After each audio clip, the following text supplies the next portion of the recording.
Does cybersecurity seem like a terrifying topic? Don't worry, we're here to make it a smash hit. This episode is brought to you by Roundtable Technology, the nonprofit IT partner. And for the 10th year in a row, they're back with their free annual webinar. And this time it's bigger and bolder with a 2025 twist, cyber karaoke. Roundtable Technology is turning up the volume to teach you and your team exactly how to make your nonprofit more secure in the new year, all while keeping things fun and engaging. With over 200 nonprofit clients, they know how to help organizations like yours hit all the right notes when it comes to cybersecurity. So make it your New Year's resolution to give your entire staff free cybersecurity awareness training. Do not miss this. Head over to nonprofitit.com/best-ever to save your free seat now. That's nonprofitit.com/best-ever. Here's to a secure and harmonious 2025. Hello, and welcome to Nonprofit Nation. I'm your host, Julia Campbell, and I'm going to sit down with nonprofit industry experts, fundraisers, marketers, and everyone in between to get real and discuss what it takes to build that movement that you've been dreaming of. I created the Nonprofit Nation podcast to share practical wisdom and strategies to help you confidently find your voice, definitively grow your audience, and effectively build your movement. If you're a nonprofit newbie or an experienced professional who's looking to get more visibility, reach more people, and create even more impact, then you're in the right place. Let's get started.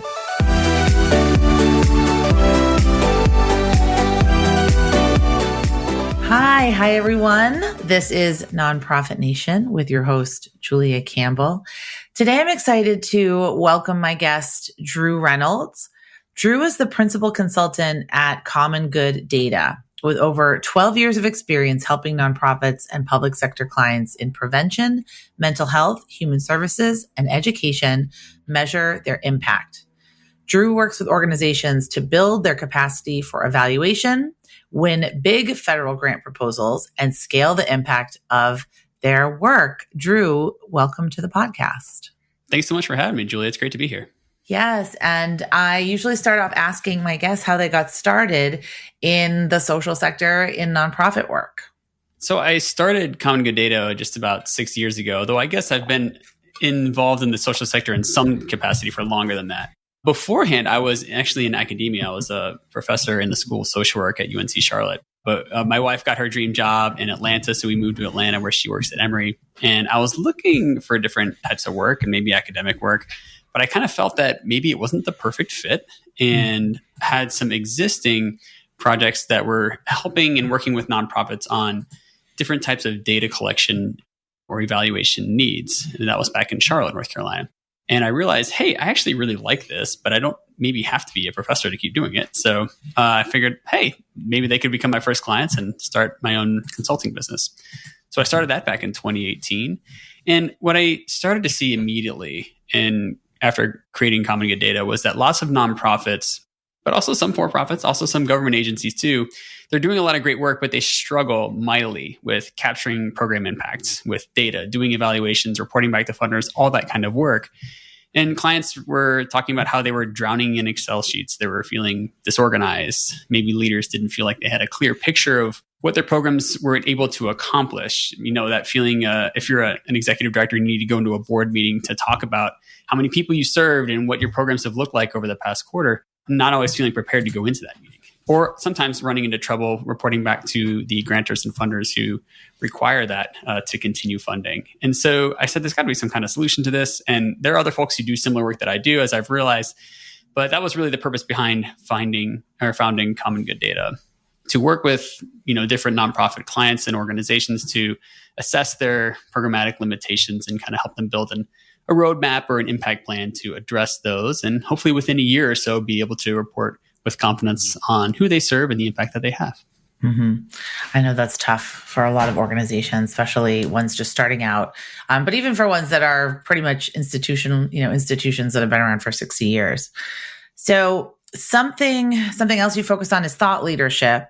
And what inspired you to focus on thought leadership or have it be one of your pillars of service and empowering nonprofits to communicate their effectiveness in this way? We often think of nonprofits, especially those who are doing some type of service work, as I meant, like human services or education or working with children or youth or something like that, that you focus on the work you do for them, and maybe through some type of direct means, right? But I think that we sometimes forget the important role that nonprofits play in advocacy for a cause area. So the constituents you serve in a nonprofit setting, they don't have a microphone like you as a nonprofit leader probably do.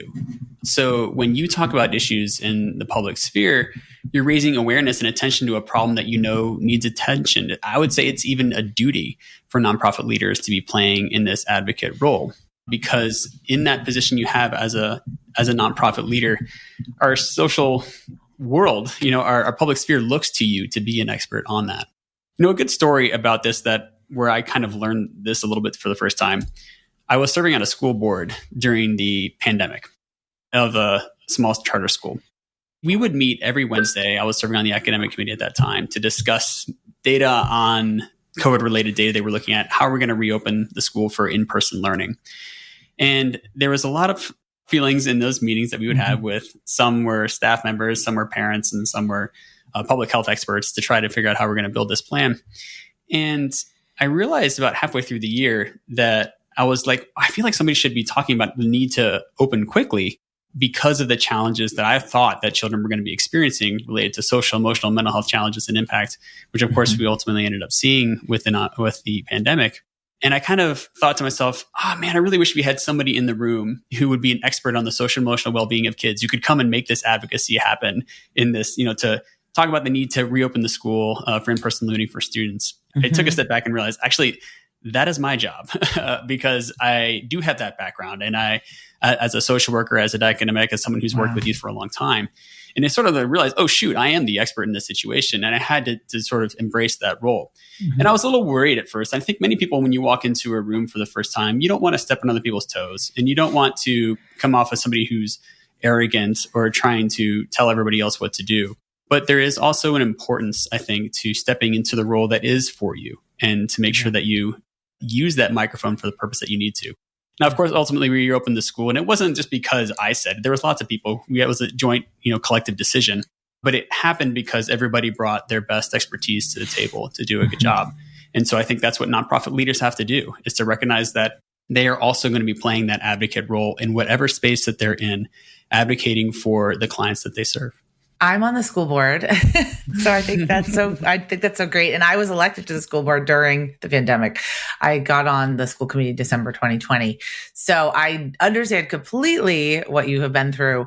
And we really did rely on experts. I mean, I'm a marketing consultant. I have expertise in storytelling and social media and marketing and nonprofits, but we relied on those outside experts a lot to come in and tell us what's really going on. What are the real consequences? What's really happening on the ground? And I think what you said makes so much sense, because nonprofit staff, they want to do their work. They want to put their head down, close their office door and do their work, or they want to provide the services and the programs. They don't usually like to pat themselves on the back, give themselves accolades, put themselves in the spotlight. I know doing some PR with nonprofits, it's hard to get someone to want to talk to a reporter because it's intimidating, but also it's that imposter syndrome, I feel, that a lot of nonprofit executives or nonprofit staff, they feel that. So how can we really overcome those obstacles that we have and position ourselves as experts in our field? Oh, yeah. That's a great question. I was working at a nonprofit for a while called Child Spring International. It's now merged with another organization, but we were providing surgeries for children around the world. Wow. And that was a job. I was a person my job was to help connect kids and surgeons. So how do I help a kid from one country get to another country for a surgery or something along those lines? And there's a lot of detail in minutia in it. There's a lot of forms that have to be filled out. There's a lot of emails that have to be sent and calls that have to be made. And in a role like that, you can kind of get stuck behind a computer screen. And when I had a staff of a couple of folks who worked with me, and a mantra that we started to make for ourselves was, hey, we need to make sure that we're getting outside from behind our computer. And that means getting out into the community, whether that's going to talk to people, to talk about the mission of the organization, whether it's for fundraising or for other purposes, whether it was going out and meeting host families who would host children who came to the United States for surgeries, building relationships with them, asking them about what they're looking for and how they want to volunteer. Just making sure that we were building relationships with people that were not mediated by like an email, right? And I think that when you talk about kind of getting outside of imposter syndrome, the phrase that I would come up with, if I'm staying in my office and I'm staying behind a computer and I'm just doing my day-to-day, I'm doing my job wrong. And every day I would sort of come into the office with that mentality to make sure that I would force myself and say, no, it's a part of my job description to go to an event, to get out of my desk and make sure that I'm from behind my desk and make sure that I'm taking opportunities to build the kind of advocacy and thought leadership of the organization, even as a program director, even though my role wasn't necessarily specifically fundraising, for example. So it's important to always kind of find our ways to get out behind the desk to do that. I completely agree. And I have told this story on the podcast a few times, so apologies if you've heard it. But when I got my very first director of development job, they placed me in an office, actually not in the main building where anything was going on because they were going to expand, but I was the first person. So I was alone in this building, kind of down the street by myself, and really just expected to raise the $5 million budget by myself with one computer and my cell phone and no other real resources. So I do understand, like, we cannot be working in these silos, and it all sort of needs to come together. I think something else that's interesting and something that I wanted to really have you on the podcast to talk about is being data driven and using data, but also combining data and storytelling, which is something that I really like. How can nonprofits really sort of get into being more data minded? And then where does storytelling come into that process? So I think a good place to begin is, I talk to a lot of folks who have a similar question, like, how can I do this? And usually a first idea that comes to mind is, oh, we need to build a new survey. We need a new technology tool. We need to basically start thinking about the how of data first. And I like to encourage folks to take a step back and to think a little bit more about how you can create a culture that is focused on using data to inform decisions in your organization, to build a data-driven culture. Kind of what that means is, or even what I would say, even as a first place to begin as a nonprofit leader, is to bring your team together. And even if it's just you or you and one person, you and a volunteer, or maybe you're a big organization and you have a whole team you could bring, is to get together and at your next meeting, show up prepared with any data that you have about your organization, anything that you have, whether it's great or imperfect or incomplete or whatever. And then just share it with your team and ask them what they see. Ask them what patterns they're noticing. What does this data tell us about what we should do this year or about what we should do next year in 2025? And then just listen to your staff react. And I find that in those situations, you're doing so many things. One, you're modeling that data is something that's important that informs how you decide and make decisions. It's about using data to understand and better get to know your organization, maybe in a way that you don't fully see or understand right away. And it kind of takes away the mystery of it because you're inviting everybody into the process. It's not just one person who has particular Excel skills on your team that's doing it, but that data is something that is accessible to really everyone in your organization. And so I think that beginning there is actually the most important thing. And then it becomes much easier to start to see the stories in the data come together. When I work with organizations and I'll share with them, hey, this is what our caseloads look like over the past 3 months. Tell me about that. And then all of a sudden, direct staff will start telling stories about interactions that they've had with direct staff that are so meaningful and so poignant and so mission driven that the leaders of the organization didn't even know about because they just haven't had a chance to be, with the direct staff in that way before. And so people bring their own interpretation and their own stories to the data. And so all you have to do as a leader is to create spaces where those two things can be in the same space. That's really fantastic advice because we look so closely, at what we do. We live it every day. We are in the weeds, in the trenches, performing the work that it's kind of hard to step out of that and see that the data that we collect, there are stories in the data. And as we know, stories tend to make data come to life. If you listen to the news, if you read any story in the news, if it's about an issue that affects millions of people, they're always going to start out with a story to kind of contextualize it and help us remember and help us think. And, stories really have that power to change hearts and minds, whereas data might not. But I do agree that they're so much more powerful together. So how can nonprofits use evaluation and reporting in this way? How can we maybe incorporate data and storytelling into our evaluations and our reporting that we do to outside funders or within our organizations? Yeah, so there's lots of practical answers to that. First, I'll begin with a why to do that. Why is evaluation reporting even so important? We should start with that, right? Because there's a lot of organizations that don't do it. So. Yeah. But I'll promise I'll give some more practical examples at some point in this podcast. But I think that one of the most important things that data does as an organization, when you communicate the data about your work and who you serve and the evaluation of the programs that you've provided or services that you provided, you're giving information to people and they're interested and they're engaging with it. Maybe they're looking at a cool graph. Maybe they're impressed with the number of people you served in the past year. But what's going on in that conversation between you and whoever that stakeholder is, donor, volunteer, community member, city council member, whatever, is you're building transparency and you're building trust. Because when you report on your data, you're showing that you know what you're doing and that you know your constituency well, and that you are an expert that can be trusted with funds, resources, volunteer, time, anything, any sort of resources that are needed to go out and effectively carry out that mission. So the data is a conversation partner that allows you to establish a sense of transparency and trust. Because when you share data about your organization, you're saying, I don't have anything to hide here. And this is what we do. And you can ask any questions about it. And you don't have to be left wondering, are they really doing what they say they're doing? Are they really being as effective as they say they are? You can say, this is what we do. And you have that objective set of information that person then can use to understand who you are as an organization and then build that sense of trust.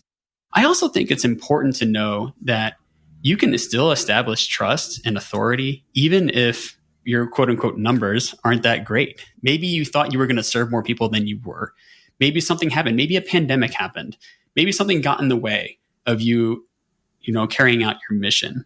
But when you show in the data where that happened, and then you can come back and explain why you think that happened and what you're doing to address it, not only does it show that transparency and trust, that you have the sort of confidence as an organization to know that you can maybe show even some of your weaker spots in the public sphere, but that you also have the type of mentality, a growth mindset as an organization, since that's a term often used, that says we can build from maybe something that wasn't perfect and turn it into something better next year. Those pieces, being open and sort of vulnerable in a sense to being willing to share about yourself, and then also talk about how you want to continuously improve, are huge ways you can build transparency and trust. And so, you asked that question, how can we use evaluation and reporting to do this?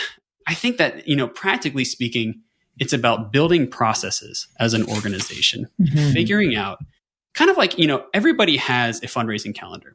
What are the key events during the year that you're going to focus your attention on to be able to put on an event and raise some funds? Or maybe you have a social media calendar or a communications calendar.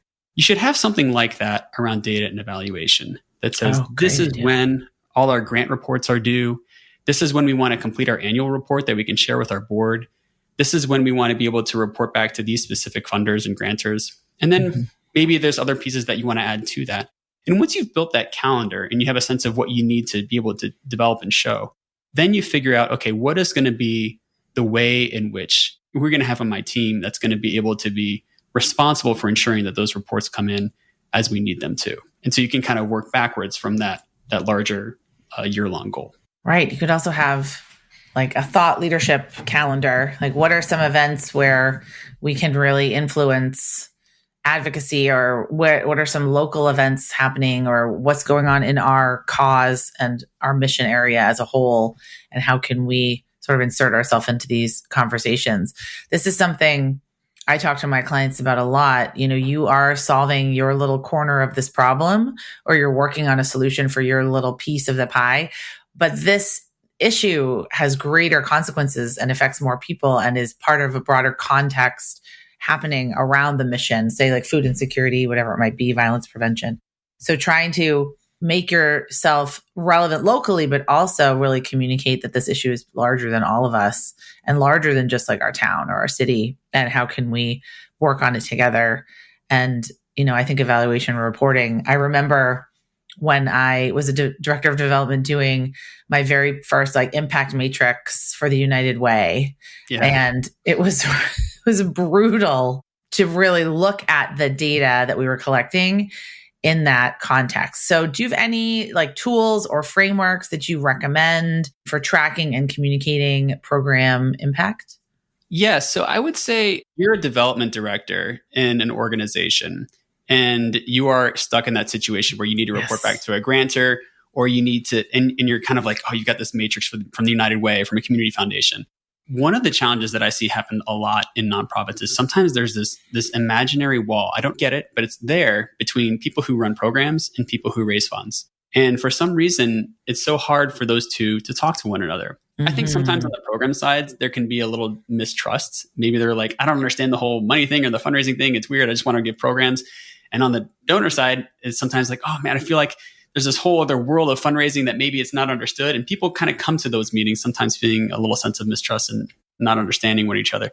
And that's where things break down, where it gets really hard to figure out what are the metrics we're going to use for these grants and how can we work on these together. My approach to that when I work with organizations is to try and build structures in your organization or processes where programs people and development people are talking to each other a lot more. And that means when you're a program director, understanding that it's your role to help tell stories. Even though you think you're developing programs all the time, you must be in a role of telling stories all the time because you're the one that's closest to the clients where the stories are, where the mission is, right?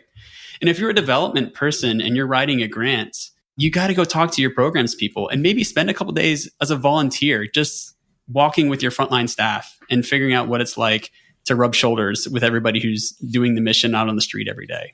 Mm-hmm. And when you can do that work, the understanding and the trust starts to come together. So anyways, that was the first thing I wanted to share. Yes, no, team building and having that trust internally is so important. You're not going to get the data that you need. Okay. But then also for, the tools, I think for your small and mid-sized nonprofits, you're always kind of caught in the situation of like, do I spend the money on survey software or some new type of software that could help things? Are we going to have the budget and funds to do it? I think when you're starting out early, it's maybe less about new tools and instead investing in the tools that you currently use and doing them better. What I see in organizations that we actually have a lot of organizations who have tools that can get the job done, but maybe don't know how to use them, or they're afraid to how to use them, or they don't want to look bad. Somebody who says, I look at a spreadsheet and it terrifies me, they might be less willing to use it. So I would say instead of a new tool, just give yourself 2 or 3 hours in the first quarter of this year. Better if you can do it monthly, for you and your team to dedicate to just a little bit of training on using your existing tools. However it is you're collecting data, even if it's just a spreadsheet. How can you use your spreadsheets to design some nice graphics and pivot tables to be able to show your data in a meaningful way? And that's what I would do if I were smaller, mid-size. If you're a larger organization, I think a good question you have to start asking yourself is where are the tools that we're currently using getting in the way of our mission? And that can be done through something like an assessment where you talk to your team a little bit about what's working and what's not, and then start to uncover, hey, we've got, this great practice management system that tracks all of our client data, but we hate to use it. It crashes all the time and I can't get the reports I need out of it. If you have your team telling you things like that, that's when you need to start thinking about, hey, maybe it's time to do a more comprehensive look at our tools and see if we can find something that might better serve us. But a really practical takeaway for some of those who don't want to do the whole strategic thing, I just love having one paid survey software, something that's a little bit better than Google Forms, just one paid survey software. There's plenty of them out there. SurveyMonkey, Zoho Survey, there's plenty of them. Okay. Just having one and getting really used to using that and getting it into your practice. Anytime you run a training, a workshop, have a volunteer day, where you're always getting in the practice of asking people to share their feedback on the work that you do and making data collection and evaluation a regular part of your practice. So if the other two things that I shared seem a little bit too daunting, start with a good survey software.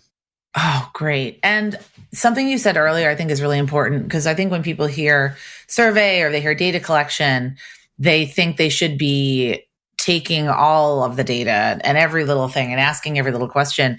But what you said earlier that really stuck with me was just use, evaluate and acquire the data that you're actually going to use to improve something, to improve your programs, to improve your fundraising, to improve your grant writing, to improve your work. So in my mind, like, do you subscribe to that theory that less is more?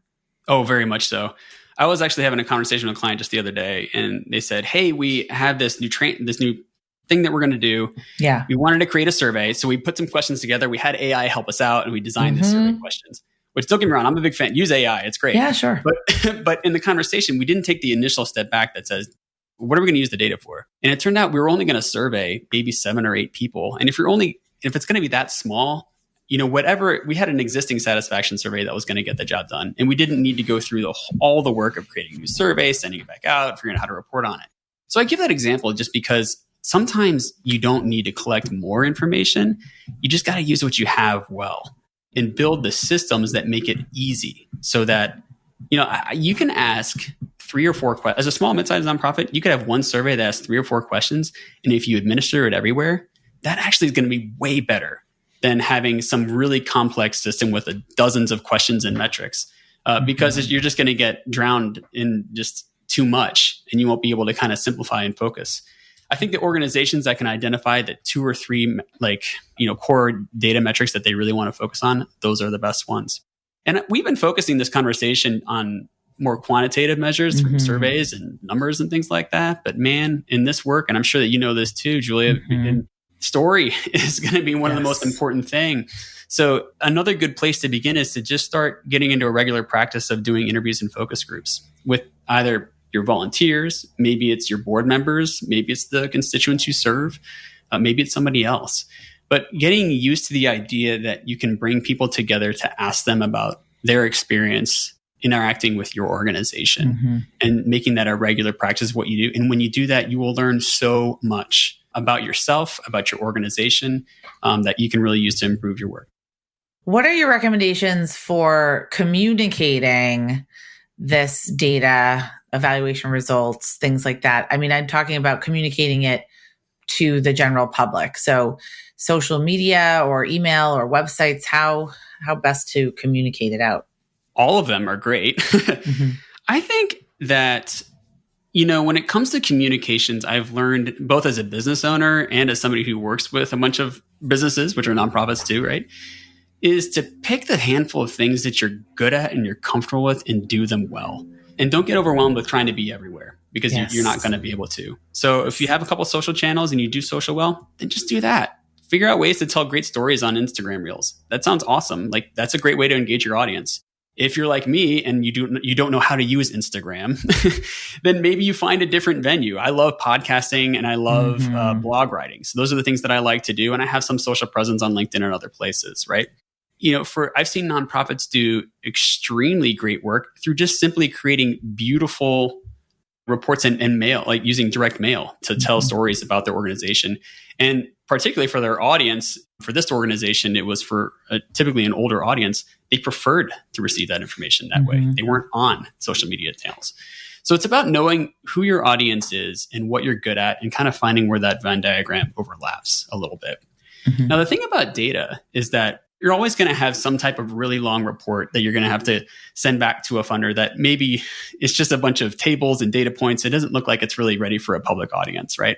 So you're going to have those kind of, report backs and things like that you're always going to be putting together. But I do recommend that each organization, one time a year, create some type of impact report. It can be included in what's a traditional nonprofit annual report, where you report on fundraising and dollars and expenditures and things like that. You can include it in that or have it separate from that. But just once a year, be able to answer the questions, how many people did you reach and serve, and other core metrics for your organization. And then that document, you can then split up and carve up into all different types of places to put it on, whatever your communication channels are.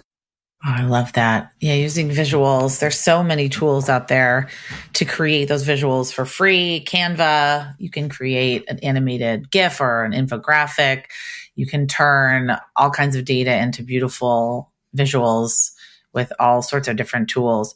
I find that, sorry, what were you going to say? I was going to say Canva is such a great tool. One thing I've started doing for clients that I work with when if I'm creating an annual report or impact report for them that shows kind of their core metrics over the course of the year, I've realized that sometimes that document just gets stuck in a drive somewhere and no one ever sees it. Yes. And so what I started doing is working with our team, and we put together on Canva 2-minute videos that summarize the data points with really fast slides going through and music in the background. And it's well set up for social media that you can put on anything. The one challenge that can sometimes come with presenting data is that we think we need to have this really big and impressive report. And most people do not have the time, expertise, or interest to read a large report. What they want is something that they can digest in about a minute or two. So build the report because you're going to need it. That's your reference document.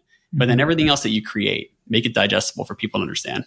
I find that the most engaging videos on social media sometimes start with a statistic. So a sort of surprising statistic about a topic that I didn't know. So that's a great way to grab attention, to have a hook for your video or your Instagram reel or your TikTok video. And then put the data, like you just said, maybe in a PowerPoint presentation and record it. And then you've got a little video and PowerPoint PDF that all works on LinkedIn. So thinking about your channel, thinking about your audience, but looking at the data that you have, how can you repurpose it across channels so it makes the most impact? I think that's fantastic advice. So for the small nonprofits out there, well, for all the nonprofits, for anyone who wants to sort of take a first step today, we talked about building authority and thought leadership. We talked about data and storytelling. What do you think is going to be one of the most important things to focus on in the coming year or the coming year or this year when this comes out? What is kind of one of the things we should be focusing on? What's the one step we should take as we move into 2025? One thing that I've started to do as both a business owner and also when I consult with nonprofits is to really emphasize the time. I'll speak for myself here, the time I take to invest in and educate myself. We've all, had opportunities to go to school and learn in some capacity in our lives. But learning is something that is always ongoing.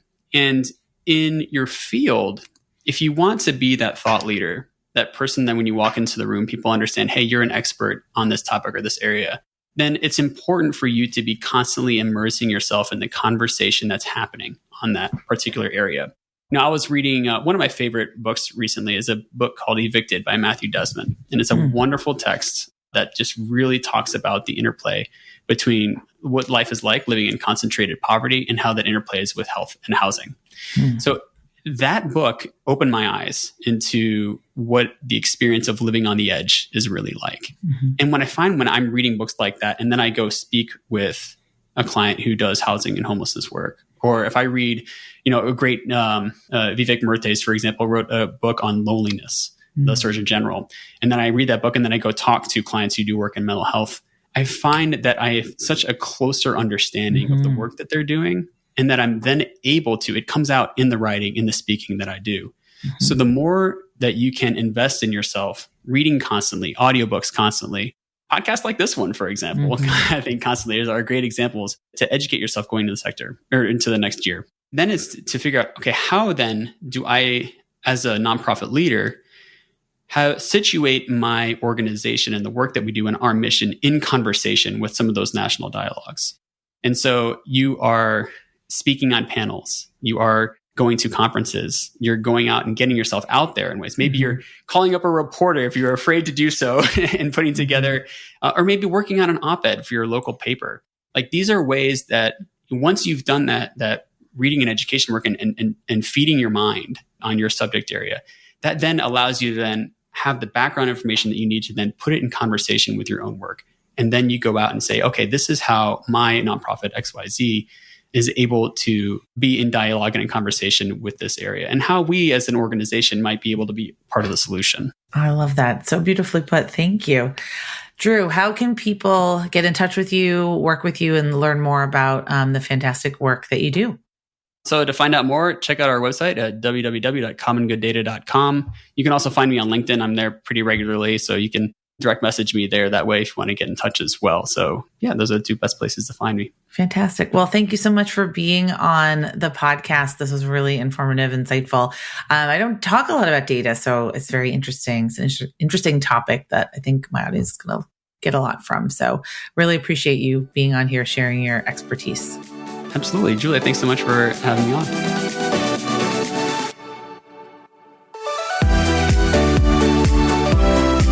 Well, hey there. I wanted to say thank you for tuning into my show and for listening all the way to the end. If you really enjoyed today's conversation, make sure to subscribe to the show in your favorite podcast app, and you'll get new episodes downloaded as soon as they come out. I would love if you left me a rating or a review, because this tells other people that my podcast is worth listening to.